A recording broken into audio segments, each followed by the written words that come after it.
আসসালামু আলাইকুম। প্রতিদিনের মতো আজকে একটি নতুন ভিডিও নিয়ে চলে আসলাম। আশা করি সবাই ভালো আছেন। আলহামদুলিল্লাহ আমরাও ভালো আছি।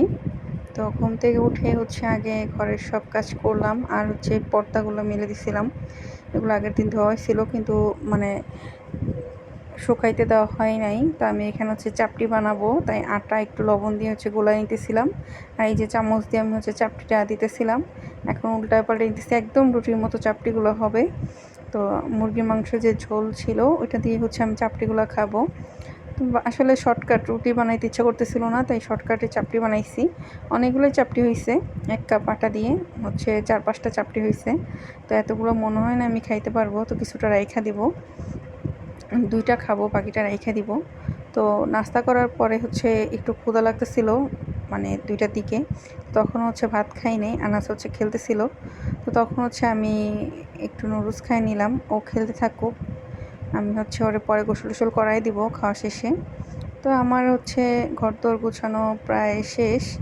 ওই যে ও ওইখানে খেলতেছে, ওরে গোসল করাই দিচ্ছে। এখন আমি রান্না করব। তো আসলে ঘর গোছাইও লাভ নাই, ও একটু পরেই আবার ময়লা করে ফেলে। তো আজকে বেশি কিছু রান্না করব না, একটু দুন্দুলবাজি করব আর কুমড়াবাজি করব। এই কুমড়াটা আমার শাশুড়ি দিচ্ছে, এটা গ্রাম থেকে নাকি নিয়ে আসছে। তো এটা দিচ্ছে। তো এই কুমড়াটা একটু ভালো লাগে না, কেমন জানি, মানে অনেক পাইকা গেলে যেমন লাগে না ওই রকম।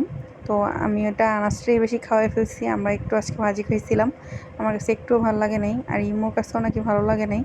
যাই হোক, মানে এত পাকা কুমড়া আসলে মানে আমি খাইতে পারি না, আর কুমড়া আমার কাছে ভালোও লাগে না।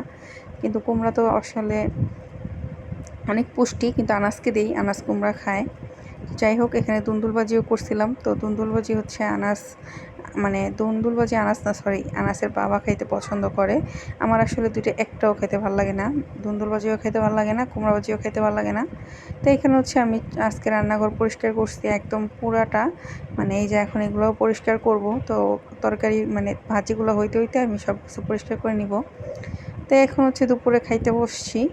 এখানে কুমড়া ভাজি ছিল, আর মুরগির তরকারিও ছিল অনেকখানি, সেগুলো দিয়ে খাইতে বসছি। আর দুন্দুর ভাজি নিচ্ছি।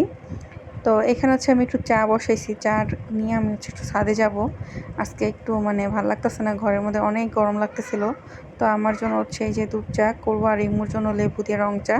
তা আমি এখানে বসে বসে ছাদে একটা বেঞ্চ আছে, বসে বসে চা খাইতেছি। আর এখানে বসে বসে সূর্য মানে দেখতেছিলাম যে এত গরম লাগতেছিল। তো চাটা খাওয়া শেষে সন্ধ্যায় বাসায় এসে যে আমি পেঁয়াজু বানাইতেছিলাম। তো সব কিছু একসাথে দিয়ে এখন আমি মাখাই নিতেছি। সাথে আমি পেঁয়াজু বানাইলে একটু আলুও দিই, তাহলে পেঁয়াজুটা খাইতে ভালো লাগে। তো আমি এখানে একটা একটা করে অনেকখানি পেঁয়াজু দিয়ে দিছি। আর এইখানে পেঁয়াজু নিয়ে বসছি, গরম গরম মিমো আসছে, সস দিতেছিল। তো আজকের মতো ভিডিওটা এ পর্যন্তই। সবাই ভালো থাকবেন। আল্লাহ হাফেজ।